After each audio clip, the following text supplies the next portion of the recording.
दोस्तों, आप सभी का मेरे YouTube चैनल में स्वागत है।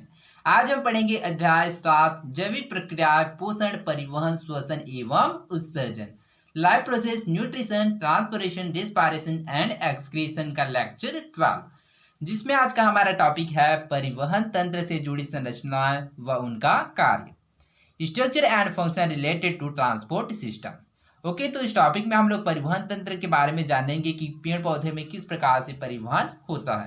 जिस प्रकार से हम लोगों ने जंतु अर्थात मनुष्य के बारे में जाना था कि किस प्रकार से मानव में किस शरीर में क्या होता है, परिवहन होता है, तो किसके द्वारा होता है, तो रक्त के द्वारा अर्थात ब्लड या फिर जो खून है उसके द्वारा ही क्या है हमारे शरीर में किसी भी पदार्थ का एक स्थान से दूसरे स्थान में परिवहन होता है। ओके, इसलिए हमारे शरीर का परिवहन तंत्र किसे बोला जाता है, वो है रक्त को। ठीक इसी प्रकार जो पेड़ पौधे होता है उसमें भी क्या होता है, परिवहन की क्रिया होता था। उसमें भी एक पदार्थ एक जगह से दूसरे स्थान तक क्या होता है, आवागमन। तो वह किसके द्वारा होता है, तो वह जाइलम एवं फ्लोएम के द्वारा होता है। तो इसको याद रखिएगा, किसके द्वारा होता है, पेड़ पौधे में जाइलम एवं फ्लोएम के द्वारा ही परिवहन होता है। तो इसके बारे में हम लोग पढ़ेंगे कि किस प्रकार से इसमें जो परिसंचरण होता है। तो चलिए इस टॉपिक में आगे बढ़ते हैं।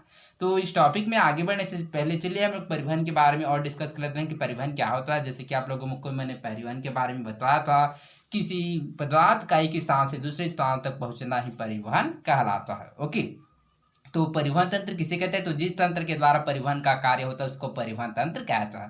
तो चलिए समझते हैं कि परिवहन तंत्र से जुड़ी संरचना व उनका कार्य होकर उसकी संरचना क्या है और उनका क्या कार्य होता है। तो चलिए इस टॉपिक में आगे बढ़ते हैं।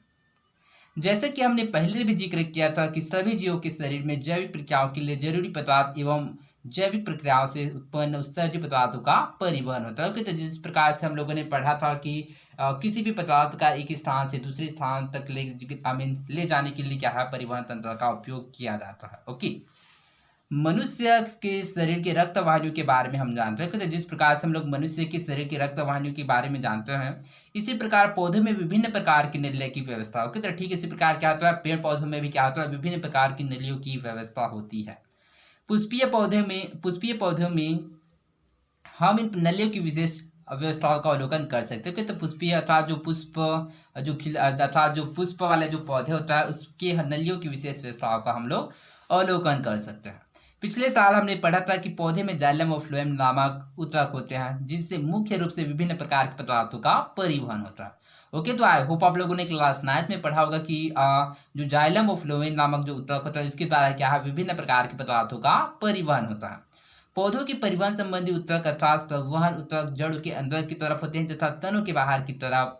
ओके, तो जो पौधे की परिवहन संबंधी ऊतक अर्थात जैसे कि संवहन ऊतक कहाँ रहता है, तो जड़ों के अंदर की तरफ होता है तथा तनों के बाहर की तरफ होता है।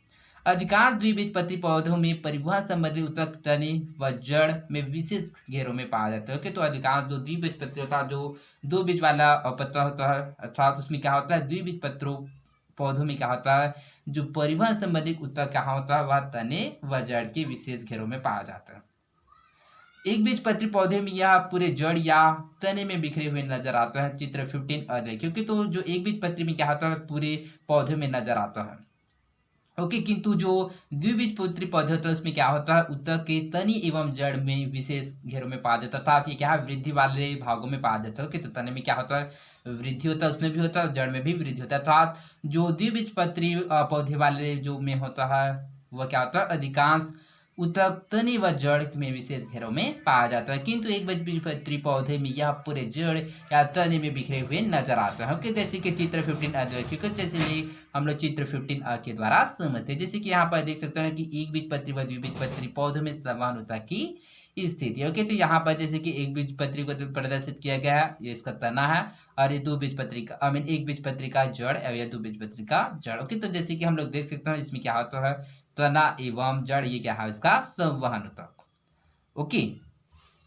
जड़ और तने के अलावा पत्तियों फलों आदि में भी परिवहन संबंधी ऊतक पाया जाता है। तो जल और तने के इसके अलावा भी पत्तियों हो गया, फूल हो गया, फल हो गया, इसमें भी परिवहन संबंधी ऊतक पाया जाता है। जड़ से पानी में घुलकर कई प्रकार के लवण व नाइट्रोजनी पदार्थ जाइलम द्वारा पौधे के अन्य भागों तक पहुंचते हैं। तो जाइलम के द्वारा क्या होता है, तो जड़ से पानी में घुलकर कई प्रकार के जो लवण होते हैं या नाइट्रोजनी पदार्थ वो जाइलम के द्वारा पौधे के अन्य भागों तक पहुंचता है। जाइलम में पदार्थों की परिवहन कई प्रकार से होते हैं। ओके, तो इसमें बहुत सारे प्रकार से क्या होता है, पदार्थों का परिवहन होता है। एक तो जड़ की कोशिकाओं की तुलना में मिट्टी में पानी ज्यादा होने से परागण द्वारा पानी जड़ों की कोशिकाओं में आ जाता है। ओके, आमतौर पर पौधों की रंध्र व पत्तियों की सतह से वाष्पोत्सर्जन अर्थात वाष्प की प्रक्रिया अर्थात वाष्प का उत्सर्जन होना द्वारा कई पौधों में काफी मात्रा में पानी बाहर निकल जाता है। अर्थात पौधे में क्या होता है, वाष्पोत्सर्जन होता है, जिसके कारण क्या होता है, उसके काफी सारा पानी क्या होता है, इस प्रक्रिया के द्वारा बाहर निकल जाता है। इनमें वाष्पोत्सर्जन के कारण जाइलम के नलियों में अवकाश होने से खिंचाव बढ़ता है, वो पानी बहुत जल्दी जड़ से अन्य भागों तक पहुंचता है।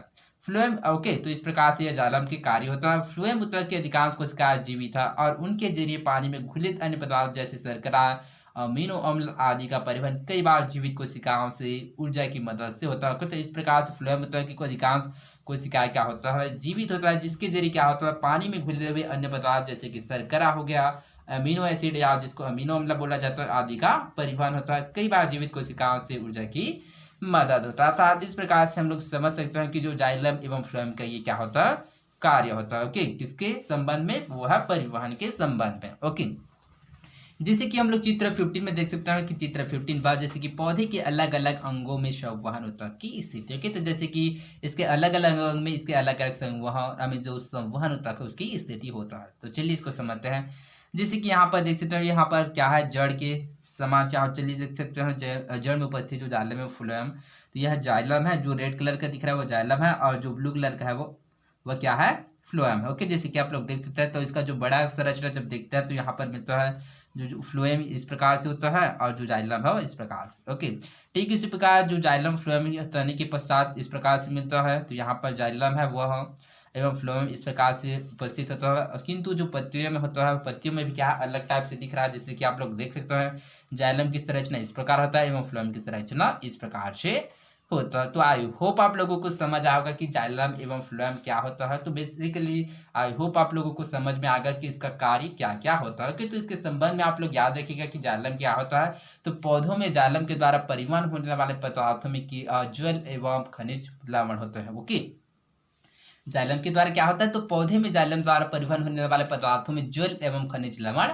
होते हैं।